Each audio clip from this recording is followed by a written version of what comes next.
I close my eyes and let my heart go back in time, you're still here like you were yesterday.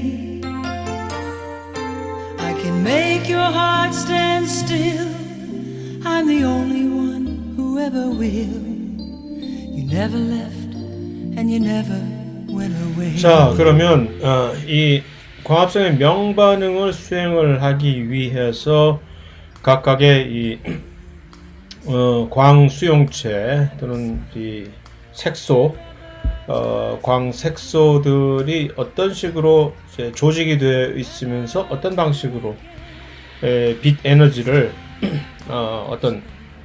어떤 식으로든지의 에너지 전환을 이루게 되는지를 살펴보기 위해서 일단 이들의 구성을 먼저 살펴봅시다. 그래서 광합성 색소들은 결국 이제 포토 시스템, 영어로의 광계를 포토 시스템이라고 불리우는 것을 한국말로 이렇게 광계라고 번역을 한 것인데, 이거 하나의 구성 조직 단위체라는 얘기죠.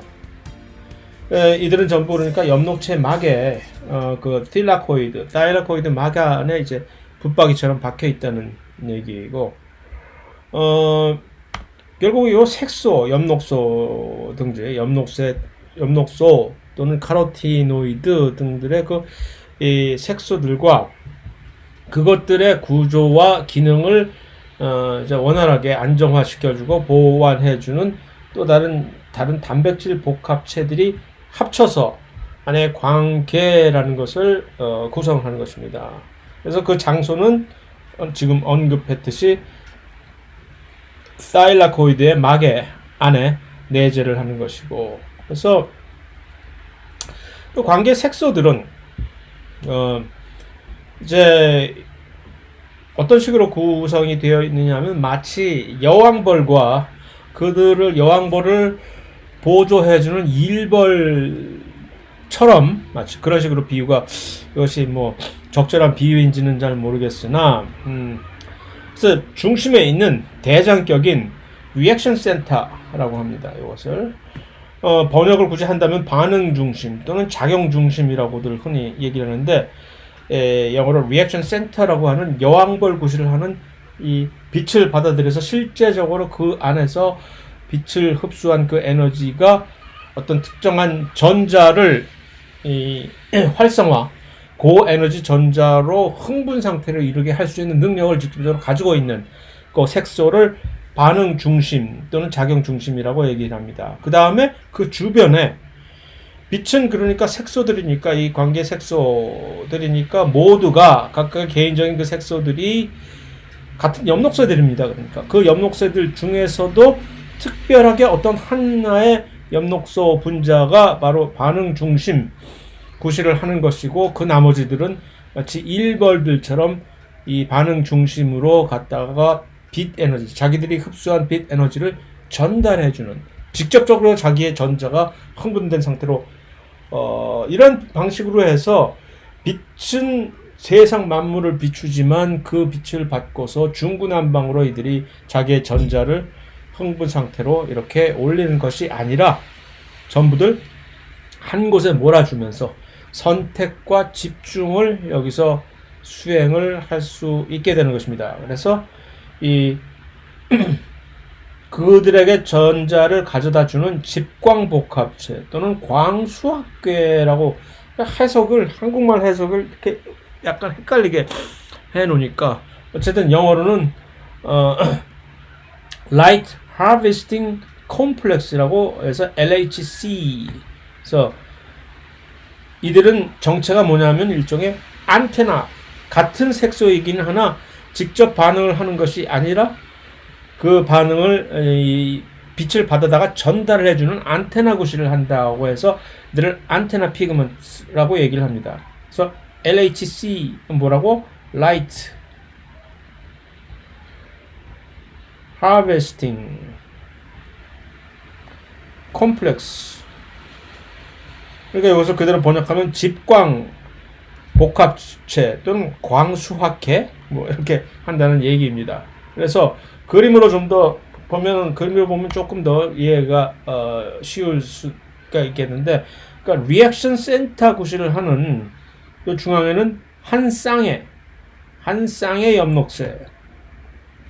한 쌍의 엽록소 A 분자가 바로 그 반응 중심 리액션 센터 구실을 기능을 하고, 그들에게 다른 모든 엽록소 또는 여기에 녹색으로 표시되어 있는 것은 아마 엽록소를 얘기하는 것일 거고, 이 주황색으로 표시되어 있는 것은 아마 색소체 중에서 카로티노이드를 표시를 하는 거겠죠. 이들은 전부 공이 빛을 받으면 자기가 맡은 빛 에너지를 이 중심, 반응 중심에다가 이렇게 전달해주는 역할을 하는 것입니다.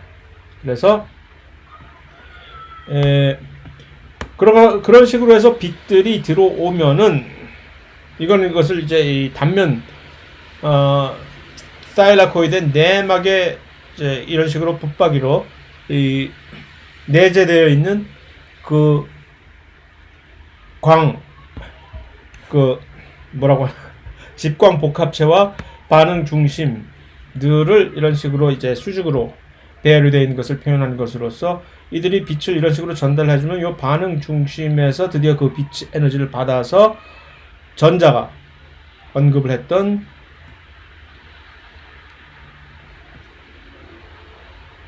그 전자가 바로 이렇게 이 흥분 상태로, 고에너지 전자 상태로 들뜬 상태로 이제 전환이 된다라고 보통 얘기를 하게 됩니다. 그런 식으로 해서 이 관계 자체가 식물의 잎에서는 그 두 가지 종류의 다른 관계를 이제 유지를 하고 있습니다. 하나는 관계 1이라고 하는 것으로서 이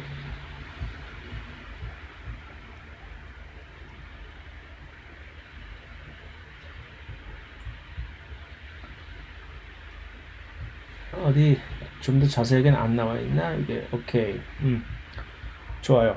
그래서 관계 1이라고 하는 것으로서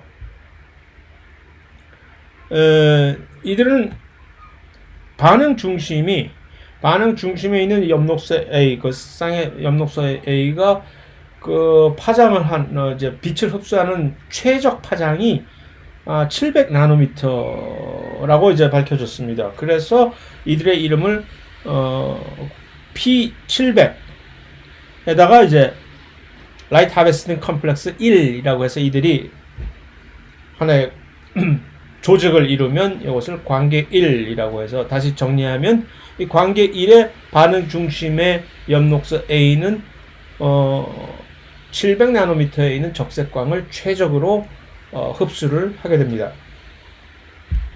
반면에 관계 2라고 하는 다른 종류의 광 복합체는 리액션 센터 반응 중심의 최적 흡수 파장이 약간 청색 쪽으로 살짝 쉬프트가 돼가지고서 680나노미터의 빛의 파장을 최적으로 흡수를 합니다. 그러니까 그 나머지 파장의 빛을 흡수를 안 한다는 것이 아니라 가장 선호하는 빛의 흡수 파장이 그렇다라는 얘기죠. 그러니까 모든 엽록소들은 청색광과 적색광을 공이 비교적 넓은 대역대로서 흡수를 한다는 것은 우리가 이미 지난 시간에 스펙트럼을 살펴봄으로써 확인을 한 사실이고, 그래서 이 관계 2는 반응 중심의 그 엽록소 A가 최적 파장이 680, 그 다음에 그들을 보조하는 여러 가지 이 광수학체 리액션 하베스트 컴플렉스를 이제 이름을 LHC2라고 그냥 이름을 붙인 것이고, 그래서 두 가지 종류의 이러한 관계가 서로 도와가면서 또 어떤 경우에는 스스로 혼자만 이런 명반응을 수행을 하게 됩니다. 그래서 그것을 좀 더 자세히 살펴보면은 명반응을 통해 가지고서 소위 말하는 ATP를 합성을 하게 되는 그 명반응의 광인산화 과정을 우리가 살펴보게 되면 어떻게 된 것이냐 하면은, 일단 이것이 가장 우리에게 무엇을 떠올리게 해주냐 하면은 그 미토콘드리아에서 봤던 그 세 번째 단계인 전자 전달계 과정과 메커니즘 같은 거예요. 그래서 전자가 이제 이동을 하는 건데, 전자가 계속적으로 옮겨 다니면서 누군가가 전자를 받아서 환원이 되고 그 전자를 누군가에게 뺏기면 잠시 좋았던 순간은 지나가고 산화가 돼버리고 그 전자를 뺏어간 친구가 또다시 환원이 되고 하는 식으로 수건 돌리기가 마치 미토콘드리아의 전자 전달기 과정에서 발생했던 것과 비슷한 양상으로 진행이 되는 것이고, 그래서 관계 반응 중심의 전자가 일단 먼저 들뜬 상태로 됐다가 그 전자가 누군가에게로 에너지를 이제 내려놓으면서 이제 전달이 되기 시작합니다. 그래서 이것이 연쇄적으로 일어나는 산화 환원 반응이 사실 되는 것이죠. 그래서 그 와중에 요 사일라코이드 루멘 요 공간은 수소 이온이 여기에 쌓이게 됩니다. 그래서 이 전자를 전달을 하게 되는 요 전자 전달 과정에서 개입을 하는 이 산화 환원 복합체 단백질들 중에서 수소 이온을 그쪽에다가 이제 마치 양성자 펌프처럼 이렇게 하는 경우도 있고, 또한 물을 이 반응을 처음에 시작을 할 때에 물 분자를 이제 산화를 시켜 가지고서 거기서 산소를 발생을 시키면서 거기에 있었던 수소 이온들이 또 역시 이 안쪽으로 이 셀라코이드 이 공간 안에 루멘 안으로 던져지게 되고 하는 방식에 의해서 결국은 수소 이온들이 뭐 어떤 경우가 됐든지 간에 수소 이온들이 바로 이 외막과 필라코이드 막 사이 공간에 이 루멘에 또 쌓여지게 되기 때문에 수소 이온이 축적이 되면 그 부분이 이제 pH가 내려갈 거 아닙니까? 산성화가 될 거 아닙니까? 그래서 이것을 산성화라고도 표현을 하게 됩니다. 그러면 그 수소 이온들이 다시 확산에 의해서 농도가 높은 데에서 낮은 곳으로 옮겨가는 그 과정을 통해서 요 ATP 신세이제 콤플렉스를 통해서만 나갈 수가 있기 때문에 ATP가 같은 방식으로 합성이 되는 것이고, 그래서 이것을 우리는 또 화학적 삼초라고 표현을 하게 되죠. 그래서 그것을 요약을 한 그림이 바로 여기에 있습니다. 그래서 이 안쪽이 지금 사일라코이드의 그 루멘이 되는 것이고, 그래서 전자가 계속해서 이런 식으로 이제 전달이 되는 과정을 통해 가지고서 전자의 흐름이고, 그 과정을 통해서 수소 이온들은 이 안쪽에 계속 이렇게 쌓이게 되면서 전자만 이동하고 수소는 안쪽에 쌓이게 되고, 그래서 그 쌓였던 수소 이온들이 밖으로 이쪽이 이제 스트로마 사이드가 되는 거죠. 이쪽이 스트로마 사이드로 다시 튀어나오려고 할 때 수소이온이 이렇게 튀어나오면서 바로 요 ADP가 ATP로 합성이 되는 그 반응이 생겨나는 것이고, 전자가 또 다른 한편으로는 그 전자의 흐름이 최종적으로 누구에게 전달이 되는가 하면은 요 NADP 플러스가 환원이 되면서 NADPH로 변환이 되는 그런 반응을 발생을 시킵니다. 그래서 둘 다 NADPH와 ATP는 둘 다 나중에 이제 켈빈 회로로 암반응에 있는 요 켈빈 회로로 주입이 되게 되면서 그 켈빈 회로를 돌리는 에너지원으로 사용이 되게 되는 것이죠.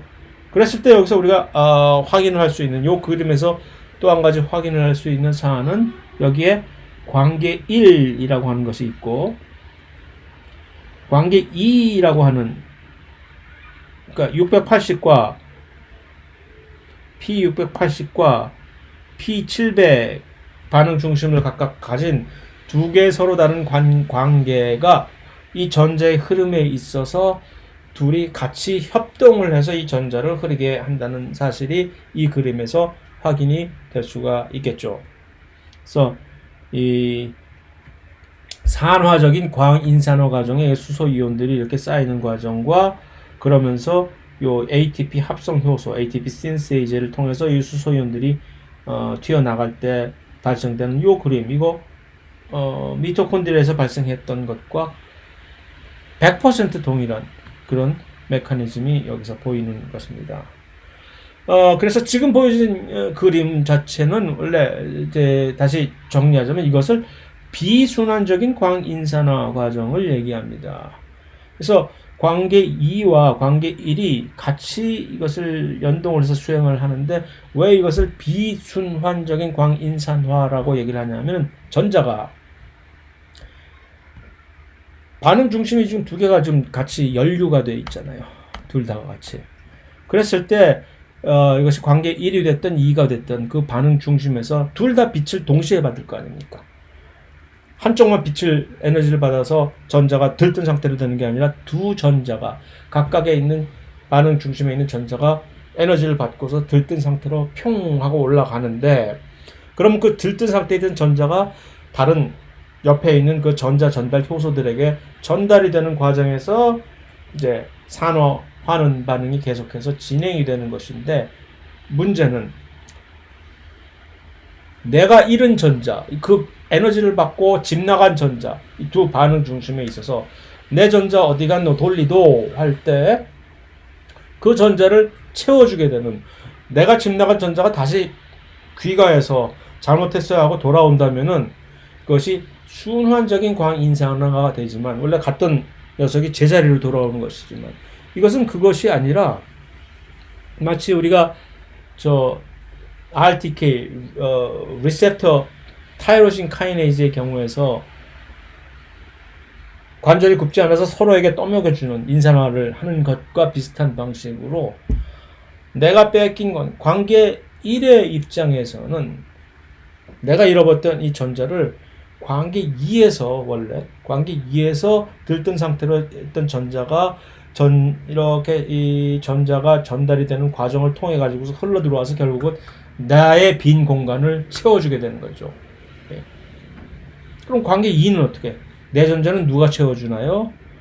이것입니다. 바로 이 그림.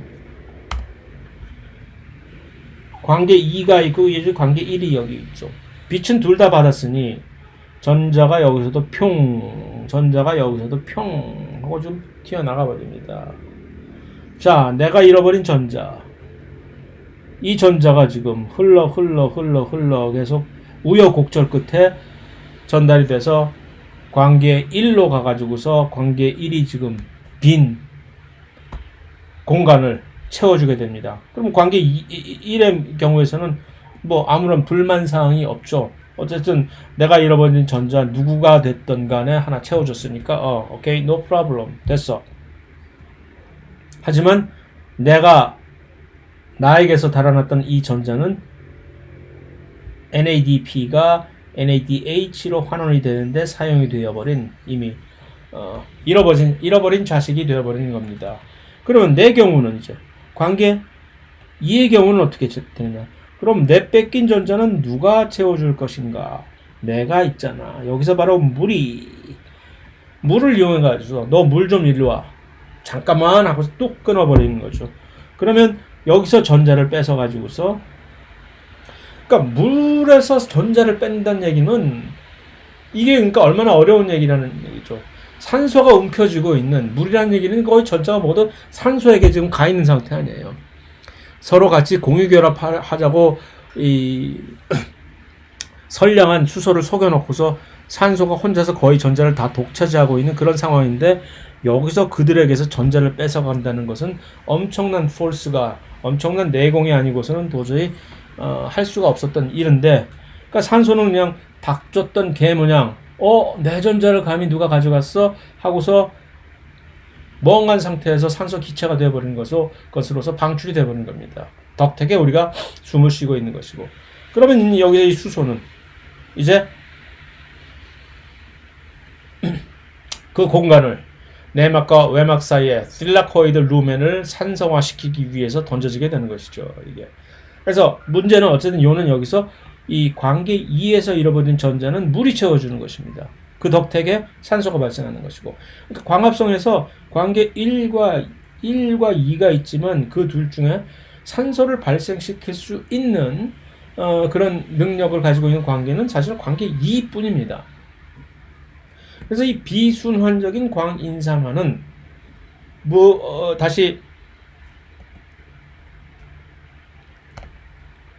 요약을 하자면은 일단 첫 번째 관계 1의 잃어버린 전자는 NADH를 NADP 플러스로부터 NADPH로 환원시키는 데 사용이 되어버리는 것이고, 그러면 이 내가 상실된 관계 1의 전자는 관계 2의 전자 전달기 과정을 통해서 회복이 되고, 이렇게 지금 왔어요 내가 채워줄게 하고 나는 잃어버렸지만 이 전자는 NADPH가 가져가는 것이고, 그러면 이 관계 2의 반응 중심은 물을 희생양으로 삼아가지고서 빼앗긴 전자를 회복을 시켜버리는 것입니다. 바로 여기서 산소가 이제 발생을 해버리게 되는 것입니다. 바로 관계 2에서만 이렇게 그것을 또 이런 식으로도 설명을 하는 그림도 인터넷을 찾아보면 이렇게 존재를 하게 됩니다. 똑같은 얘기죠. 중간중간에 어떠한 효소 복합체들이 이 전자 전달교 과정에서 이 연류가 되어 있느냐라는 것들은 물론 여러분들이 알 수 있다면 좋은 일이긴 하나 굳이 그것을 기억할 필요는 그다지 없다고 생각이 돼서 그냥 넘어갑니다. 그런데 식물은 이렇게 비순환적인 non-cyclic photophosphorylation 수행을 하는 것이 아니라 어떤 경우에는 뜬금없이 관계 2는 왕따를 시켜버리고 넌 좀 쉬어 하고 관계 1만이 혼자 스스로 알아서 요 순환적인 광인산화 과정을 수행을 하는 경우도 있습니다. 예. 어떤 경우에 이것을 하는지 확실하게 정확하게 알 수는 없으나 식물한테 우리가 물어봐도 아직 대답이 없고, 다만 좀 이따 나오겠지만 특별한 이 어떤 종류의 세포이냐, 광합성을 둘 다 하지만 잎에서 내가 어떤 종류의 세포이냐에 따라서 어떤 경우에는 선별적으로 관계 1만을 이제 주로 하고 이제 순환적인 광인산화, 또 어떤 다른 종류의 세포에서는 이 비순환적인 광인산화, 관계 1과 2가 동시에 참여하는 그러한 이제 명반응을 수행하고 하는 이런 차별을 시키는 경우도 있습니다. 하지만 그렇지 않고 그냥 뭐 일반적인 그런 상황에서는 그것이 일단은 기본적인 세팅은 관계 1과 2가 둘 다 참여를 하는 비순환적인 광인산화를 하다가 이제 어느 경우에서 갑자기 잠깐 막간을 이용해서 잠시 관계 2는 좀 쉬세요, 나 혼자만 돌릴게 라고 순환적인 광인산화만을 하는 경우가 주로 이제 대부분의 발생을 하게 됩니다. 물론 거기에 대한 여러 가지 설명을 해보려는 의견은 분분합니다만 뭐 확실하게 그것이 입증된 사실은 아니고, 어쨌든 그래서 이 순환적인 광인산화 관계 1만이 참여한다고 했는데 무엇이 다른가라는 것을 한번 정리를 하자면, 일단 그림상으로 보면 이렇게 되는 거죠. 왜 이것을 순환적인 광인산화라고 했을까요? 지난번에 바로 요 전에 봤던 비순환적인 광인산화의 경우와는 다르게, 그러니까 내가 뺏긴 전자를 그 누가 다른 사람이 채워준다는 얘기예요. 내가 빼앗긴 전자가 다시 집으로 돌아온다는 얘기, 그런 차원에서 순환적인 광인산화라고 이것을 표현을 하게 됩니다. 그래서 요 관계 1이 있잖아요. 요것만이 참여를 하는데 여기서 빼앗긴 전자가 이렇게 평하고 빼앗긴 전자가 다시 돌아서 바로 요 옆에 있는 이 전자 전달 효소의 도움을 얻어가지고서 다시 관계 1로 돌아오게 됩니다. 오케이. 자, 이 과정에서도 이 산화 환원 전자 전달 복합체가 수소 이온을 이 과정에서 이 루멘에다가 틸라코이드 루멘에다가 집어 던져낼 수 있는 능력이 있기 때문에, 그러니까 이 루멘이 산성화 수소 이온 농도가 축적이 되는 한 ATP는 합성이 ATP 합성 효소에 의해서 합성이 된다는 얘기입니다. ATP 합성. 그런데 여기서 뭐가 빠졌지? 비순환적인 광인산화에서는 이 전자가 어디로 빠져갑니까? 1로 빠져나가면서 여기서 NADP 플러스가 덕택에 NADPH로 환원이 되는 이것이 지금 실종이 된 거죠. 요게 없어요. 그러니까 비순환적인 광인산화를 할 경우에는 ATP와 NADPH가 둘 다 생기지만 순환적인 광인산화를 할 때는 ATP만이 합성이 됩니다. 그러니까 식물이 사실은 온전하게 오롯이 이 순환적인 광인산화를 수행을 하게 되면 암 반응을 수행을 시킬 수가 없겠죠. NADPH를 생산할 길이 없기 때문에. 하지만 이따금씩 하다가 관계 1만을 참여시켜서 순환적 광인산화를 잠시 하다가 다시 비순환적인 광인산화로 돌아가는 경우가 많습니다. 이것에 대해서 이제 식물 생리학자들은 그것에 대한 해석으로 이게 암 반응에서 사용이 되는 ATP와 NADPH의 비율이 맞지가 않다. 예를 들어서 ATP는 NADPH보다 2배나 더 많이 사용이 되기 때문에 이따금씩 이 밸런스가 맞지 않기 때문에 조금 그것을 다시 정리하기 위해서 재고 정리 차원에서 예를 들어서 NADPH가 훨씬 상대적으로 많이 남아있을 거 아닙니까? 그래서 재고 정리 차원에서 이런 식으로 순환적인 광인산으로 잠시 돌렸다가 그것이 다시 비율이 맞아떨어지게 되는 순간에 다시 돌아간다라는 식으로 해석을 하는 것인데 모르겠어요. 그걸 뭐 대답을 안 해주니까 그게 맞냐 확실히 어쨌든 이것이 존재한다는 것만이 확인할 수 있는 사실이고 그래서 그것을 이제 다시 정리를 하자면 이렇게 얘기를 할 수가 있죠. 이제 관계 1의 전자가 NADP를 환원시키는 데 사용이 되지 않고 뭐 이상한 다른 페레독신 뭐 이까짓거야 굳이 우리가 기억해 둘 필요가 없습니다만은 그래서 결국 NADP 중요한 점은 NADPH가 이 과정에서 생성되지가 않는다는 점이 중요한 것이죠. 또 한 가지 중요한 점은 우리의 입장에서 그들에게 있어서는 아무런 문제가 없지만 그들에게 있어서는 뭐가 또 이제 큰 문제가 되냐면은 그들에게 있어서는 아무 문제가 되지 않지만 우리에게 있어서는 심각한 문제가 되죠. 식물이 만약에 비순환적 광인산화를 하지 않고 순환적 광인산화만을 하기로 자기들끼리 이번에 결의를 하고 뭐 그렇게 한다면 물론 그들 역시 그렇게 생존할 수가 없겠지만 우리는 그대로 전부 숨막혀 죽어버리게 되겠죠. 산소가 발생하지 않으니까. 그래서 이 순환적인 광인산화에서는 관계 2가 왕따당하기 때문에 산소가 발생할 길이 없는 것입니다. 다만 그럼에도 불구하고 ATP 합성은 계속 발생을 할 수가 있게 되는 것이죠. 수소이온 농도 축적이 가능하기 때문에 이것만 하더라도. 자, 이것이 이제 명반응, 일전에 광인산화 반응을 수행을 하게 되는 관계, 두 가지 종류의 관계가 협동작전을 벌여서 수행을 하는 반응을 나름 자세하게 살펴봤습니다. 뭐 이 정도 수준만 알고 있으면은 광합성에 대해서 우리가 이 현 수준에서는 충분히 섭렵을 했다고 얘기를 할 수도 있는 것입니다. 자, 그러면 두 번째 반응이 암 반응에 대해서 계속해서 살펴볼 것 같으면 암 반응이란 무엇이냐?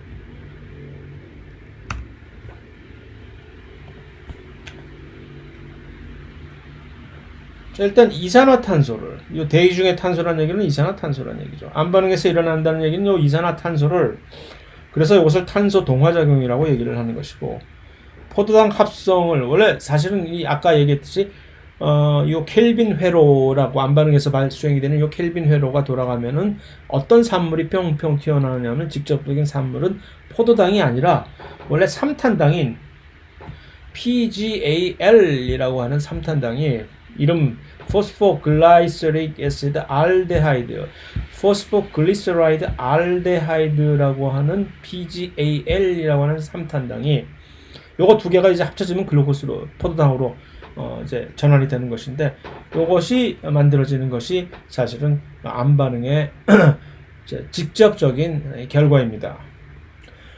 그러면 동화작용이니까 에너지원은 누가 제공해 주느냐?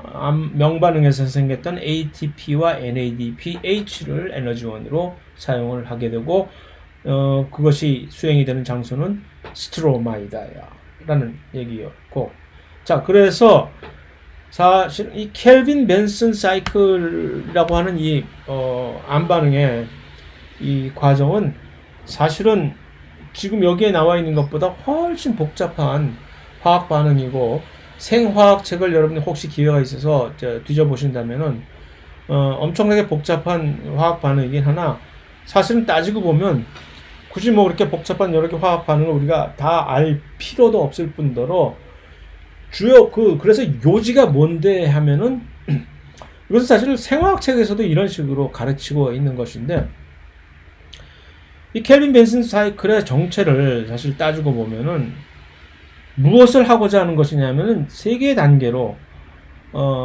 분리가 될 수 있는 어떤 방향성을 가지고 있는 화학 반응이다라고 생각을 하시면 됩니다. 그래서 첫 번째 단계 반응에서 여기 지금 1번하고 되어 있는 여기서 무슨 일이 벌어지냐면, 일단 대기 중에 있는 탄소를 받아들여오는 그것이 목적인 반응인 것이고, 그러면 그 탄소가 들어오면 그 탄소를 점점 고에너지를 가지고 있는 유기물로 변환을 시켜가는 것이 목적이기 때문에, 일단은 그러려면은 무슨 에너지를 축적을 시켜서 이것을 환원을 시켜야 되는 얘기라는 얘기죠. 그래서 두 번째 단계에서는 바로 그 처음에 받아들였던 그 고정된 이산화탄소를 점진적으로 환원을 시키는 반응입니다. 그 다음에 마지막에 가서는 이산화탄소를 처음에 받아들였던 영접을 했던 그 친구, 이산화탄소를 공항에 가서 마중받아서 같이 손 붙잡고 들어오던 그 친구를 다시 손을 떼어내고, 너 이제 다시 돌아와, 다시 일하러 가야지 하고, 그래서 재생시키는 그 과정으로서 일단 이산화탄소가 환원이 되는 데 성공을 했으니까 요 세 가지 방법뿐이거든요. 그래서 첫 번째 단계에서 그런 관점에서 이것을 이제 이산화탄소가 처음에 이렇게 고정이 될 때 그냥 들어가는 것이 아니라 누군가와 함께, 누군가가 가서 이산화탄소의 손을 맞붙잡고 이 회로로 들어와야 된다는 얘기입니다. 이 친구의 이름은 우리가 꼭 한번 기억을 해 둡시다. RUBP라고 하는 친구입니다. Ribulose 1,6-bisphosphate라고 하는 것을 줄임말로써, 이렇게 긴 이름 우리가 싫어하잖아요. RUBP라고 그냥 해둡시다. 왜 이 RUBP는 알아두는 것이 좋으냐 하면은, 요 RUBP를 요 친구를 이산화탄소와 결합을 시켜서 요 첫 번째 이 환원이 된 산물인 PGA, 골프 생각이 나네. 개인적으로 골프를 하나도 칠 줄은 모르지만 PGA라고 Phosphoglyceric Acid라는 뜻에서 PGA입니다. 사실 이 친구들은 전부 이 유기호흡의 첫 번째 단계인 이 해당 과정에서 등장을 했던 인물들입니다. 예. 근데 이 켈빈 회로에서는 조금 다른 방향으로 이들이 전형이 되고 있는 중간 산물 역할을 하는 것이죠.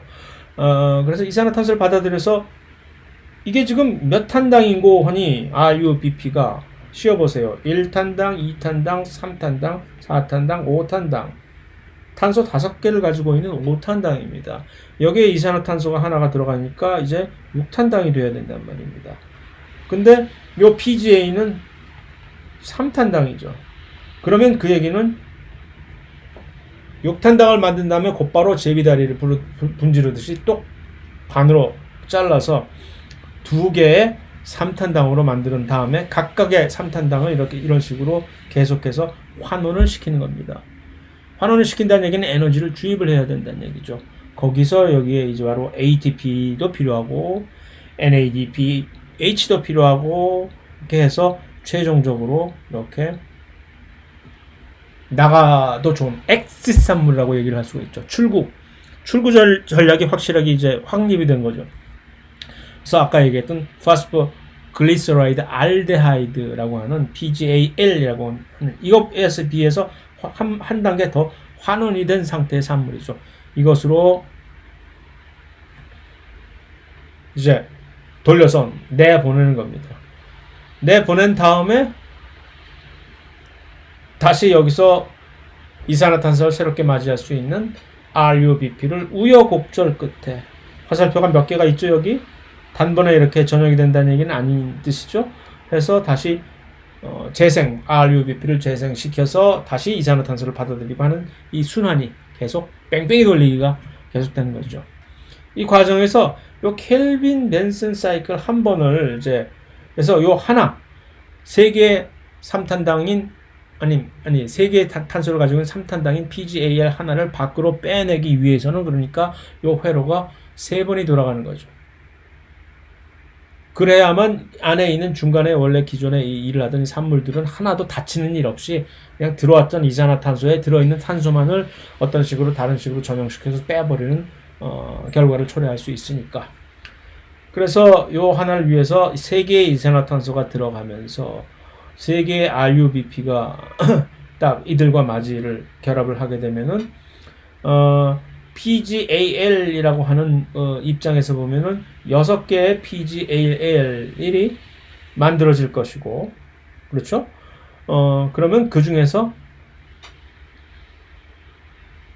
하나의 PGAL과 3개의 RUBP, PGAL은 3탄당이고 RUBP는 5탄당이니까 6개의 PGAL은 6, 3, 18이고 그러면 5, 3, 15에 플러스 3에서 18개 대차 대조표가 딱 맞아 떨어지게 되는 그런 식으로 해서 순환이 계속 되는 것이죠.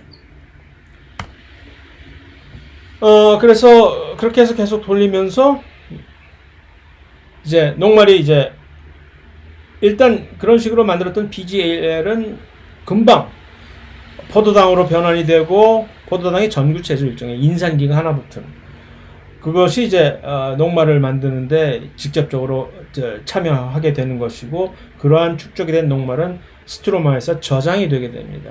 또한 그 와중에 나중에 밤에 이것을 하던 아니면 중간에 바로 이것을 빼내서 설탕으로 만들어내는 이유는 이전 세션에서 제가 설명을 해드렸고 하는 식으로 해서 광합성의 하나의 산물로서 다른 광합성을 하지 못하는 지역에다 수송을 하기도 하고 그러면 이제 이 만반응을 통해 가지고서 식물은 자기의 음식을 자체 생산을 하는 그 임무가 이렇게 원활하게 완성이 되는 것입니다.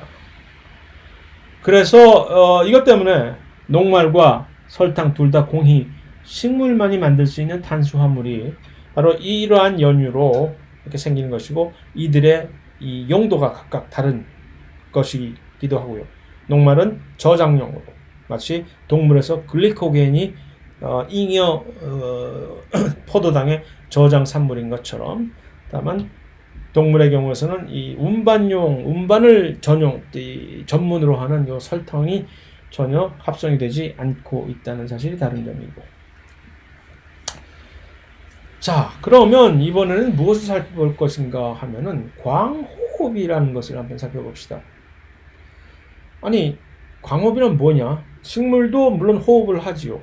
식물이 빛이 없는 조건에서 이제 자기들의 포도당을 어떤 식으로 자기들이 원래 원하는 그 다량의 ATP로 전환을 할 것이냐. 이들은 미토콘드리아, 식물 역시 미토콘드리아를 가지고 있으니까 미토콘드리아로 보내져서 거기서 동물이 수행을 하는 그 유기호흡과 똑같은 과정을 거쳐서 다량의 ATP를 합성해내고 그래서 식물이 생존을 하는 것이죠. 다만 식물의 경우 이 광합성은 그 포도당 유기호흡 과정에 처음에 진입을 하는 그 포도당 자체를 누군가의 생명을 희생시키지 않고 자기 스스로 이런 식으로 만들어낼 수 있다는 점이 매우 특이한 점이고 또한 윤리적인 측면에서 칭찬을 해줘야 될 일이기도 한 것이지만 그와는 별개로 식물이 광합성 과정에서 희한한 과정이 발생하면서 광호흡이라는 현상이 발생을 합니다. 바로 이 광호흡이라는 현상 때문에 제가 좀 전에 켈빈 벤슨 회로에서 나왔던 그 산물인 RUBP를 한번 그냥 이름을 한 번만 더 기억해 주십사 하고 그래서 어디서 들어본 것 같다라는 최소한 사안이 발생을 하도록. 자, 자, 이게 언제 발생을 하냐 하면은 광합성을 하고 있는 과정에서 이제 곧 우리도 그런 날씨가 곧 닥칠 것 같은 이제 계절에 진입을 하고는 있지만 엄청나게 온도가 높으면서 또 건조한 그런 조건. 그러면 식물은 어떻게 해야 됩니까? 광합성은 해야 되겠고. 그런데 온도가 너무 높아. 그러면서 이 습도조차도 아주 낮아요. 그러면 자기가 가지고 있던 광합성을 하기 위해서 기공을 열어야만 되잖아. 이산화탄소를 받아들여야 되니까. 기공을 열었다 치면 창문을 열으면 전부 안에 있던 수분이 다 빠져나가 버리는 거예요. 증발로에서. 이거 큰일 났다. 그렇다고 해서 먹고 살아야 되는데 광합성을 안 할 수는 없고. 그러니까 이럴 때는 기공을 닫아버리고 광합성을 합니다. 아, 이거 안 되겠다. 문 닫고 하자. 밖에 미세먼지가 너무 많아. 그러면 이제 잎에서 무슨 일이 발생하면 광합성을 계속 하게 되니까 광합성의 명반응이 계속 이제 수행이 되니까 햇볕은 쨍쨍 하면서 이제 명반응은 계속 이제 증가를 하게 되고 그러면 산소가 엄청 이 기체는 농도 대신에 분압이라는 용어로 표현을 하잖아요. 산소의 농도가 엄청 높아지는 거예요, 안쪽에. 여기서 이제 문제가 발생합니다. 산소는 원래 노폐물로서 광합성 과정에서 창문을 열어서 전부 쫓아내야 되는 것인데 그 쫓아낼 창문을 닫아놓고 있으니 여기서 이 RUBP가 원래는 이산화탄소랑 켈빈 웬슨 해설을 보면 RUBP가 원래 이산화탄소랑 결합을 한 다음에 이렇게 PGA로 변환이 됐었잖아요. 근데 이 일이 발생하는 대신에 RUBP가 산소하고 이산화탄소는 헌신짝처럼 거들떠보지도 않고 산소와 결합을 해서 이상한 산물인 글라이콜릭 애시드 뭐 이름 이거 굳이 뭐 알 필요는 없으나 로 변환을 해버리게 됩니다. 이게 왜 그러냐 하면은 이것을 수행을 하는 효소 이름이 뭐냐 하면은 요 RUBP와 원래 이산화탄소 켈빈 벤슨 회로에서 요 이산화탄소를 해서 이렇게 PGA로 변환을 시키는 이것을 촉매라는 이 효소의 이름이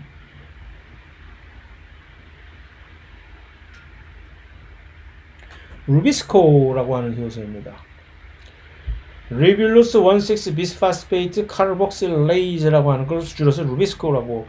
이것도 굳이 그러니까 리뷸루스 16 비스파스페이트가 이 친구의 이름인데 거기다가 이 이산화탄소를 붙인다는 뜻에서 카르복실 하는 효소라 그래서 카르복실레이즈인데 이런 식으로 이 이름을 붙이지 않고 좀 더 다른 방식으로 이름을 붙일 수도 물론 있었겠지만 이것을 하필이면 루비스코라고 이름을 붙인 이유는 뭐냐면 이것을 처음에 발견해서 이름을 붙이게 되는 이 화학자, 생리학자죠. 식물 생리학자면서 생화학자인 이분이 조금 장난기가 발동을 해가지고서 미국 분인데 미국의 리츠 크래커니 무슨 뭐 오레오니 뭐 이런 것들을 만드는 이 과자 회사가 나비스코입니다.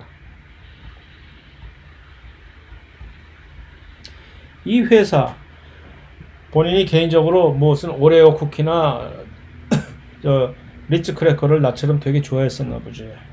그래서 나비스코 이름을 떠올리면서 루비스코라고 장난 삼아서 이렇게 이름을 붙인 겁니다.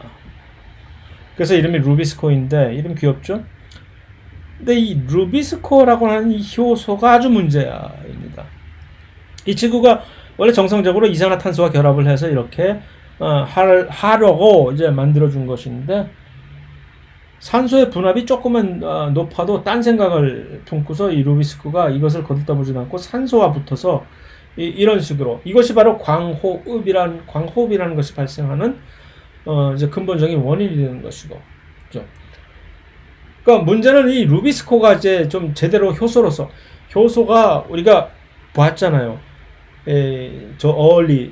앞선 장에서 효소가 일 잘하는 효소라는 얘기는 뭘로 이제 어떤 척도로 일단 표현이 될 수가 있습니까?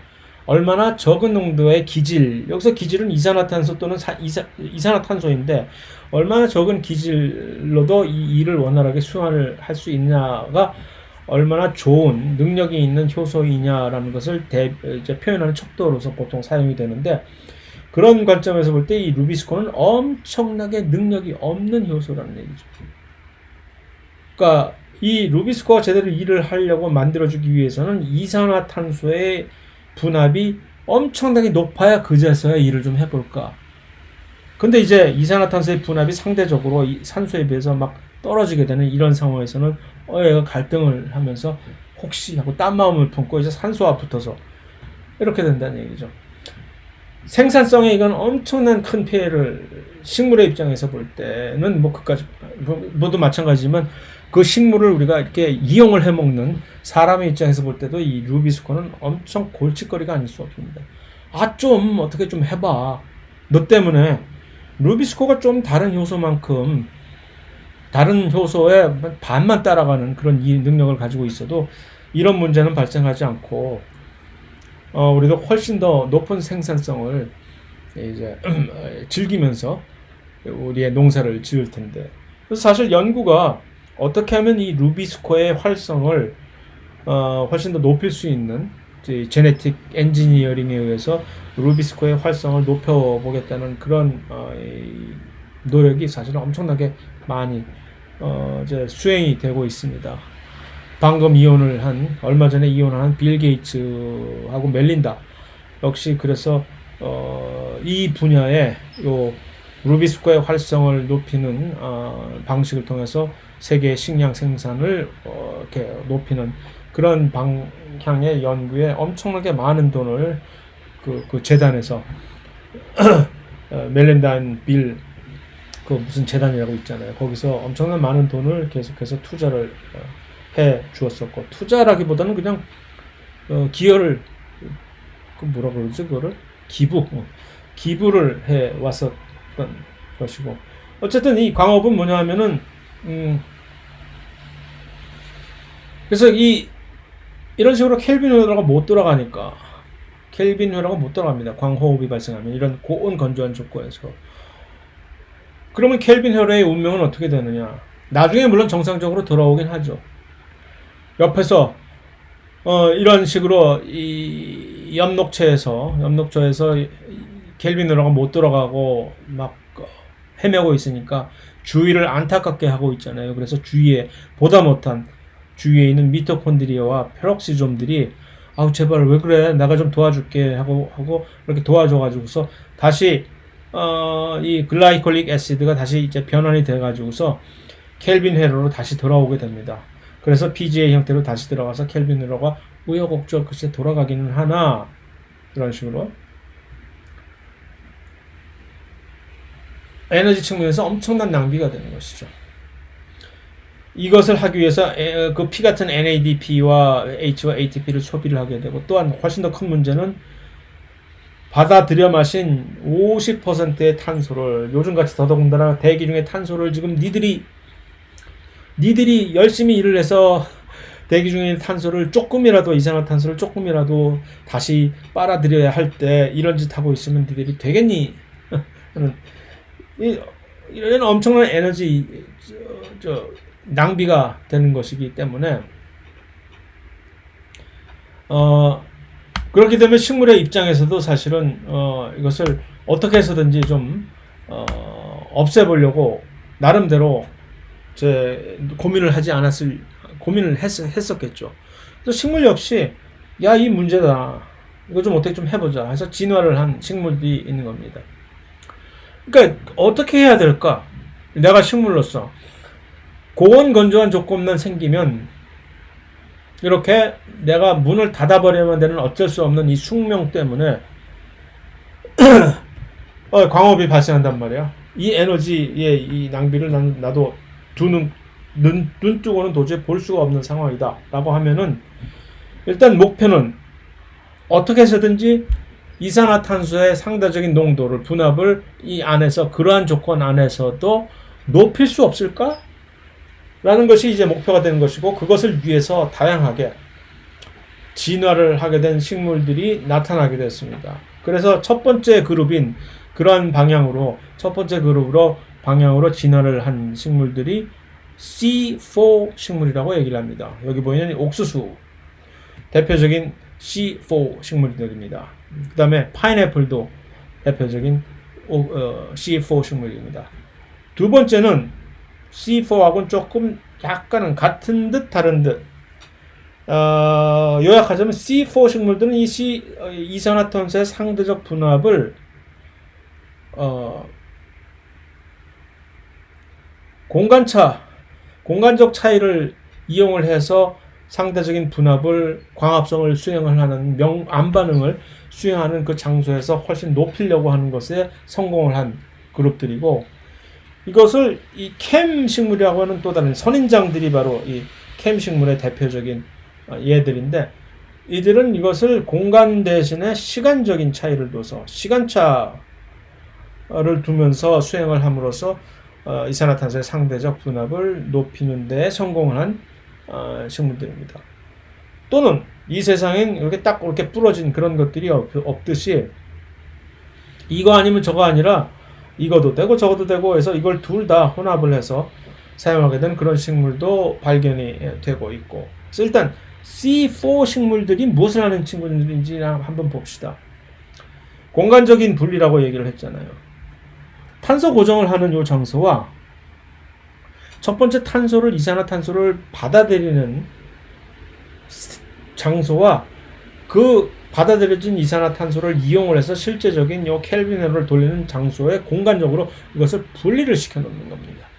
왜 이것이 중요한 사안인가 하면은, 그러면서 그러니까 이 문제는 뭐냐면은 이 이산화탄소의 분압 농도가 문제가 되는 곳은 바로 이 루비스코가 있는, 루비스코가 존재하는 요 지역이 바로 그 문제가 언제나 발생하는 녀석이에요. 어떻게 해서든지 루비스코가 있는 요 지역에 루비스코가 일을 해야 되는 그 부분이 바로 요 켈빈 회로 아닙니까? 그러니까 켈빈 회로는 할 수 없이 어쩔 수 없이 루비스코에게 아쉬운 소리를 해야 되는 거지. 암만 저렇게 왼수 같고 일 못하는 무능력자라고까지 하면 좀 심하고 열악한 능력자이긴 하나, 좀 이거 좀 해줘.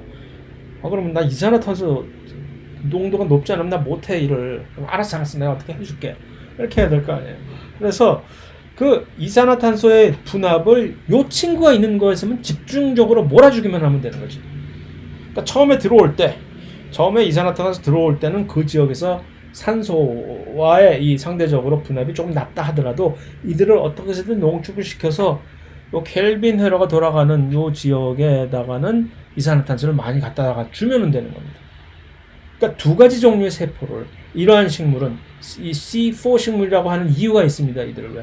이들을 C4 식물에서는 처음에 이산화탄소를 받아들이는 타입의 그 세포와 실제적으로 켈빈 회로가 돌아가는 세포가 종류가 다릅니다.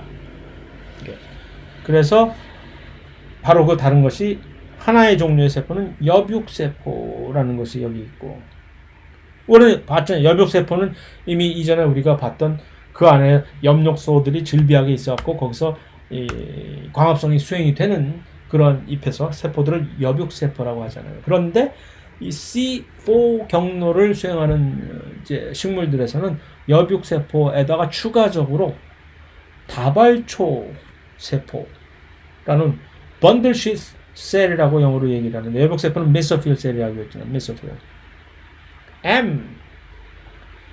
메소필.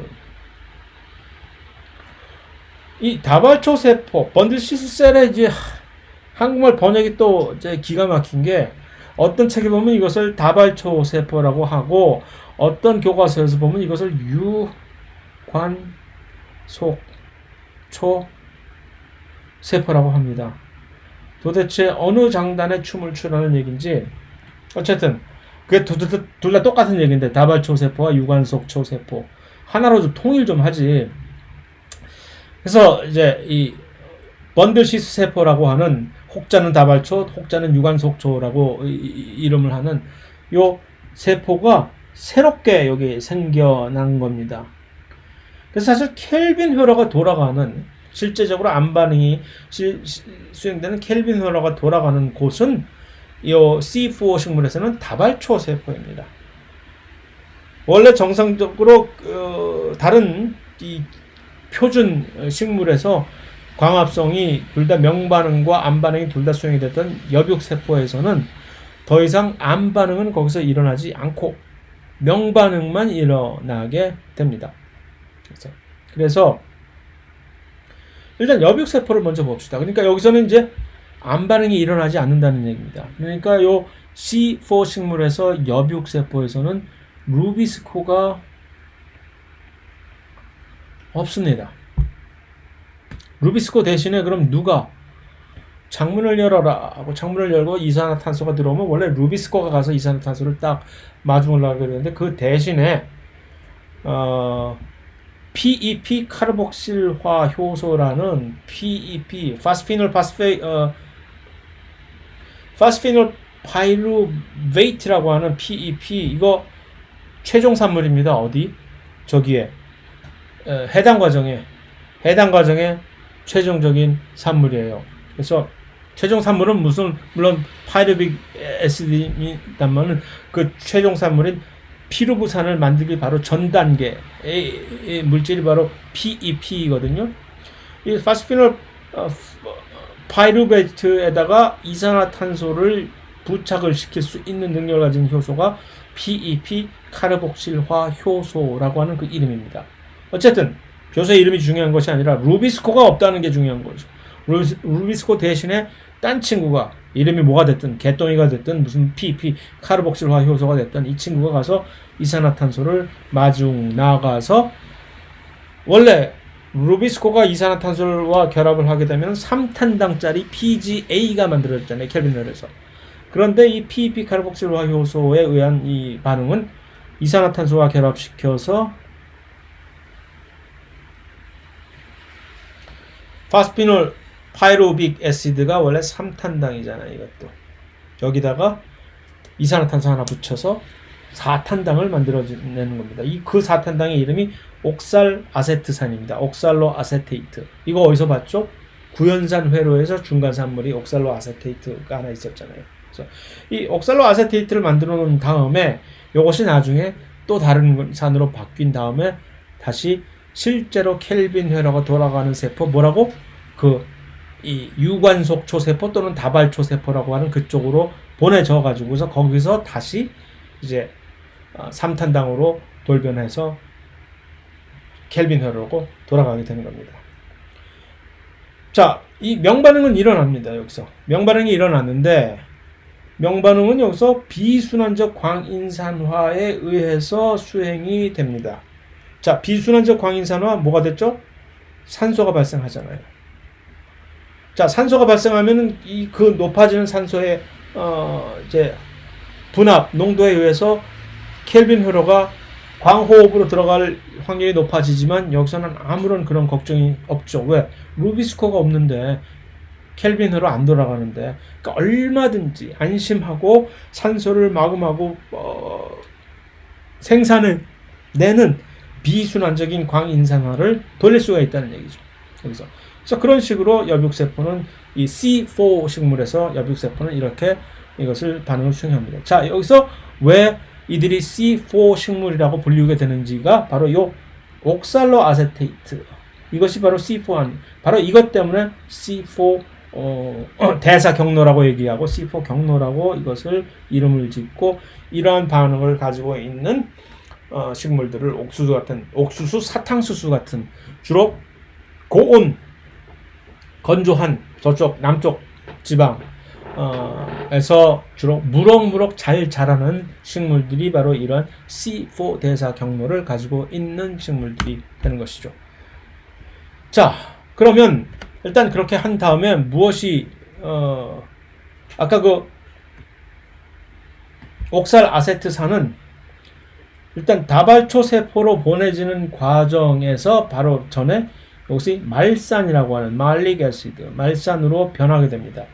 그래서 그 말산으로 변해서 다발초 세포로 변해오면 여기서 이 어떤 효소 작용에 의해서 이산화탄소를 하나 뱉어내게 됩니다. 그러면 그 결과로 3탄당이 만들어지게 되겠죠? 그렇죠? 그 3탄당 자체가 피루부산이 되는 것이고, 그러면 그 들어온 이산화탄소는 이제 켈빈 회로로 들어갈 수 있고 루비스코가 이산화탄소를 받아들여 가지고서 이제 켈빈 회로가 돌아가는 암반응이 발생이 되는데, 여기서도 물론 명반응은 일어납니다. 염록소가 있고 하니까. 그런데 명반응은 아무래도 아직 루비스코가 걱정이 되니까 순환적 광인산화를 수행을 함으로써 ATP만을 합성을 하게 되는, 그다음에 산소가 발생하지 않는, 그것이 안전하겠죠. 그래서 다발적 세포에서 명반응은 주로 순환적인 광인산화에 의해서 이것이 수행이 되게 됩니다. 자, 이것을 이제 공간적인 분리니까 이렇게 우리가 이 관다발 조직, 여기에 물관과 체관이 있는 물을 수송을 하고 광합성에 의한 영양분을 여기다가 적재를 해서 수송을 하는 이 관다발 조직의 바로 근처에 바로 이 다발초 세포가 존재하면서 여기서 켈빈 회로가 돌아갈 수 있는 것이 바로 이 C4 식물의 어떤 구조적인 구성입니다.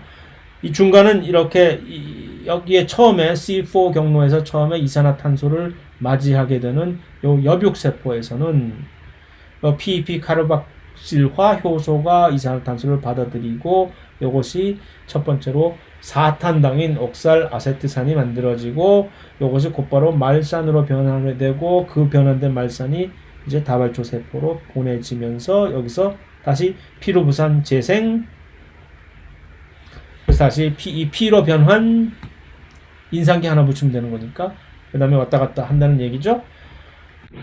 자, 이 말산이 이렇게 엽육세포에서 다발초 세포로 원활하게 자유자재로 이동을 할 수 있고, 또한 이산화탄소를 여기서 다시 방출한 후에 이 피루부산이 다시 요 엽육세포로 돌아가서 이산화탄소를 다시 포집하는 데 사용될 수 있도록 자유자재로 다시 돌아갈 수 있는 요 공간, 이 공간은 언급을 했던 식물과 식물 사이에 두 인접한 연접 단백질 중에서 FTA 자유무역 협정 구실을 하고 있는 그런 구조, 뭐라고 얘기했죠?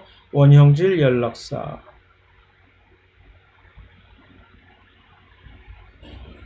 대충 크기만 맞으면 뭐든지 아무 제약 없이 이렇게 이동을 시켜준다는 영어로 플라즈모 데스마타 라고 하는 이 원형질 연락사에 의해서 이 물질들이 이렇게 원활하게 이동을 하게 되는 것입니다. 자, 이 C4 대사작용을 수행을 하는 식물들은 대체적으로 훨씬 생산성이 매우 높습니다. 생산성이 높다는 얘기는 등치가 아주 크게 잘 자란, 무럭무럭 잘 자란다는 얘기죠. 그래서 옥수수 같은 경우 이 쌀이나 벼나 마찬가지죠. 벼나 밀이나 뭐 그런 이제 식물에 비해서 같은 이제 그러니까 외떡잎 식물이긴 하나, 외떡잎 식물 종자이긴 하나, 크랍이긴 하나, 이 훨씬 키가 크고, 옥수수 같은 거 실제적으로 그 본토에서 자라는 옥수수들 보면 너무 키가 커가지고서 나 같은 사람은 감히 저 위를 저 끝에 닿을 수도 없을 정도로 아주 크게 잘 자라거든요. 사탕수수도 마찬가지고. 그러니까 바로 이러한 훨씬 더 진화된 형태의 광합성 기작에 의해서 훨씬 더 많은 양의 이 바디 매스라고 할까, 자신의 이 등발을 훨씬 키울 수가 있는, 거기에 최적화되어 있는 그런 식물들이죠. 하나, 그들의 맞는 조건에서만의 얘기입니다. 이들은 고온, 조도 아주 빛이 강렬하고, 그 다음에 또한 건조하기도 하면서 그런 높은 환경에서 탁월한 적응력을 가지고 있고, 특히 또 물을 효율적으로 이용할 수 있고, 하나, 그들의 원래 실제적인 그런 환경 조건에서는 그렇게 잘 자라지만, 이들을 그냥 일반적인 우리나라는 물론 이제 점점 아열대 지방으로 기후변화 때문에 변화가 하고 해서 또 다른 얘기가 되겠으나, 이런 원래 기존에 온대 지방에 이들을 옮겨다 심어 놓으면은 뭐 이들 역시 비실비실 뭐 크게 잘 자라는 일이 아닙니다. 그러니까 C4 대사 경로가 어디 가나 C3 일반적인 우리가 봤던 그런 암 반응을 수행하는 그런 식물들을 C3 경로를 가지고 있는 식물이라고 얘기하는데, 그런 C3 식물에 비해서 훨씬 더 어디에서나 우위를 가지고 있다고 얘기를 할 수는 없다는 얘기입니다. 예를 들었듯이 이들은 옥수수, 사탕수수가 아주 대표적인 그런 C4 경로를 수행하는 식물들입니다. 자, 캠이라고 하는 캠은 무엇의 약자냐 하면은 크래슐레이시안 애시드라고 해서 이들 종류의 식물들이 특이하게 만들어내는 약간 신맛을 내는 그런 수액, 액체를 그래 크래슐레이시안 애시드라고 하는데, 그것을 가지고 있다라고 해서 크래슐레이시안 애시드 메타볼리즘이라는 뜻에서 캠이라고 줄여서 식물을 얘기합니다. 선인장이 대표적인 그런 식물인데, 그 다음에 파인애플, 맞아. 아까 파인애플을 내가 C4라고 얘기했는데 잘못 얘기했어요. 파인애플과 선인장 같은 식물들이 바로 대표적인 캠 대사작용을 수행하는 식물인데, 일단 이것은 시간적인 아까 그 탄소 고정과 암 반응을 공간적으로 분리했던 C4 대사 경로와는 대조적으로 이들을 같은 식물, 같은 세포 내에서 수행을 하는데 밤낮을 시간차를 두고 이것을 수행하게 되는 또한 신묘한 재주를 보여주는 식물들입니다. 그래서 시간적으로 분리해도 이것이 가능하다는 이해가 되는 것이죠. 그래서 밤에는 일단 기공을 선선해지니까 밤에는 기공을 열어놓을 수가 있는 겁니다. 여기서 중요한 점은 광합성의 명반응과 암반응이 굳이 동시에 수행이 되어야 될 필요가 없다는 얘기가 되는 것이죠. 그래서 밤에는 PEP 카르복실레이즈의 이 효소가 기공을 연 상태에서 이산화탄소를 들어와 해가지고서 아까 C4 식물에서 봤던 똑같은 그 C4 식물의 엽육세포에서 봤던 그 똑같은 기작을 통해서 사탄다인 옥살로 아세테이트로 변환을 시켜버리고, 이것이 곧 말레이트로 같은 사탄당이죠. 변환돼서 일단 햇빛이 비춰지면서 암 반응이 시작될 수 있을 때까지를 이제 기다립니다. 그래서 이것도 또 잠깐 이게 실수를 했는데, 명반응과 암반응을 같이 시간적으로 같이 수행할 수 있다는 할 필요가 없다는 얘기가 아니라, 탄소 고정과 실제로 면반응과 이제 광합성 암반응이 일어나는 것을 굳이 동시에 이렇게 할 필요가 없다는 얘기죠. 다시 말해서 왜 암반응과 명반응을 굳이 한쪽은 빛만 필요하고 다른 한쪽은 암반응은 빛이 필요 없는데도 불구하고 왜 이것이 동시에 분리가 될 수 없느냐 하면은, 명반응에서 발생한 바로 그 ATP와 NADPH를 암반응을 돌리는데, 그 켈빈헬을 돌리는데 꼭 필요한 주입을 시켜줘야 되기 때문에 그렇다는 얘기입니다. 혹자는 정 ATP가 그렇게 문제가 되는 거라면 ATP는 미토콘드리아에서 얼마든지 갖다 수입해다 쓸 수 있지 않아? 라고 얘기할 수도 있으나, 물론 그럴 수도 있겠죠. 하지만 일단 ATP를 미토콘드리아에서 엽록체까지 끌어다 쓰는데도 여러 가지 기술적인 문제가 따르고, 또한 NADPH는 어디 가서 얻을 수가 없는 거 아니에요. 그렇다 하더라도. 그렇기 때문에 명반응과 암반응은 항상 같이 연계가 돼서 일어나야만 되는 것이 이제 문제가 되는 것이죠. 다만 이산화탄소, 탄소 동화 작용 자체는, 탄소가 처음에 일단 이게 집적이 되는, 탄소를 고정을 시키는 그 반응 자체는 그것과 상관없이 시간적으로 분리가 가능하다라는 차원에서 이것이 이제 진화가 될 수 있었던 것이죠. 그래서 이 빛이 다시 가능할 때, 빛이 있기 전까지, 그러니까 해가 뜨기 전까지는 이 이산화탄소를 이제 고정을 한 것을 액포에다가, 식물에 있는 그 중심 액포에다 저장을 해 놓습니다. 이것이 바로 아침에 되면 이슬처럼 바깥으로 이러한 식물들의 선인장이라든가 무슨 파인애플의 그 잎 밑에서 이렇게 수액처럼 이슬처럼 동글동글 맺히는 그러한 액체를 맛을 보니까 신맛이 나는 거지. 그래서 왜냐면 말산이니까, 그래서 이것을 이제 crassulacean acid, 이들의 과가, 이들 식물의 과가 crassulaceae라고 하는 그 과에 속하는 식물들이거든요. 그래서 이들을 이제 에코에다 저장했다가 해가 뜨면 이것이 다시 이산화탄소로, 아까 다발초 세포에서 봤던 다발속초, 유관속초 세포, 다발초 세포, 이름도 도대체에서 봤던 그와 같은 방식으로 이산화탄소로 다시 이산화탄소를 방출하고 이제 켈빈 회로와 루비스코가, 그러니까 다시 말하면 요 캠 식물에서는 요 PEP 카르복실레이즈라는 효소와 루비스코가 같은 장소에 둘 다 존재를 하는 것이죠. 다만 일을 하는 시간이 다를 뿐이지. PEP 카르복실레이즈는 밤에 마치 나이트 쉬프트와 이 야간조 주간조로 나눠서 일을 하는 것처럼 이렇게 일을 하게 되는 겁니다. 그래서 이제 이것이 이제 캠 식물에 관한 정리가 된 것이고, 그래서 비교를 이렇게 해본다면은 정리 차원에서 캠 식물과 C4 식물을 비교하면 둘 다 요 대기에 있는 탄소를 고정을 옥살로 아세티산 C4짜리 옥살로 아세티산으로 고정을 하는데 요 PEP 카르복실화 효소가 여기에 개입을 하게 되는 것이 공통점이고, 그러나 차이점은 이제 C4 식물에서는 공간적으로 여육세포와 다발초세포 간에 이렇게 분리가 되는 것이고,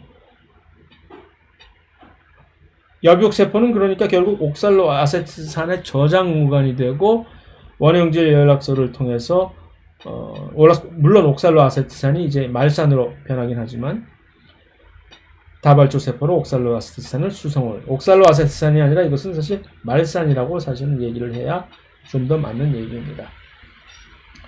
캠 식물은 시간적으로 이것을 분리하고 액포가 바로 그 저장 공간이 되는 것입니다. 계속 말산 대신에, 말산은 그냥 임시적으로 변환이 되는 산물이기 때문에 일반 말산 대신에 처음에 C4 식물을 대변하는 C4 산물인 이 옥살로 아세트산을 좀 더 강조하기 위해서 옥살로 아세트산으로 이름을 이제 계속 유지를 한 것이지만, 이 액포에 저장되는 형태의 물질은 물론 옥살로 아세트산이 아니라 말산인 것이고,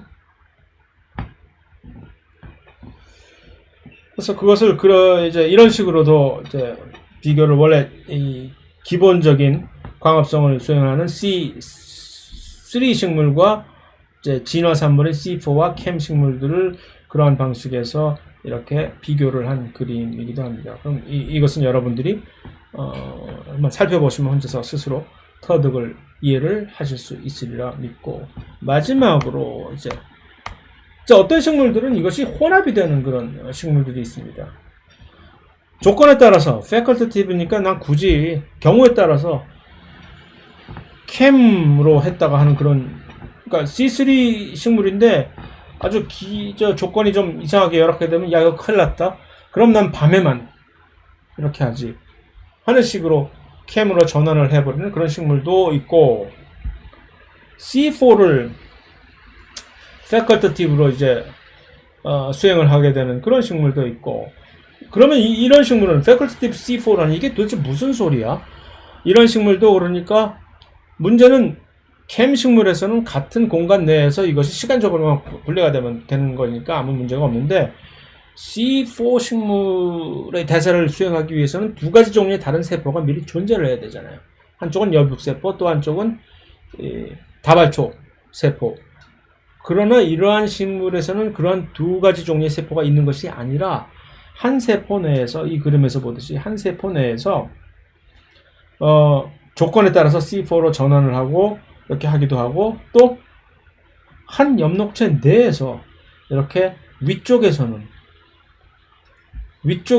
이 이산화탄소가 들어오는 위쪽에서는 PEP 카르복실레이자가 이산화탄소를 이렇게 포집을 하는 이런 일을 벌이고, 이것을 이 밑에다가 이렇게 말산의 형태로 이동을 시켜서 여기서 다시 켈빈을 요 밑에서 돌아가게 하는 한 희한한 그런 대사작용을 가지고 있는 식물도 또 발견이 되고, 요는 자세한 이런 디테일에 여러분들이 이제 혼란을 괜히 초래할 필요 없이, C3와 C4라고 하는 두 가지 식물이 이렇게 있는데, 그 다음에 이제 캠이라는 그런 식물도 있고, 그런데 그것을 둘 다 경우에 따라서 이렇게 혼용을 해서 사용을 하는 그러한 식물도 진화 과정에서 이렇게 생겨났구나. 참 역시 생명은 다양성이 바로 그 하나의 화두다라는 것으로 생각을 하시면 좋겠다는 생각입니다. 그래서 이것으로서 또 가뿐하게 광합성에 관해서도 이제 필요한 모든 부분을 섭렵했다고 생각이 되고, 이제 다음 강의에는 이제 세포 주기에 관한 것을 살펴보기로 하겠습니다.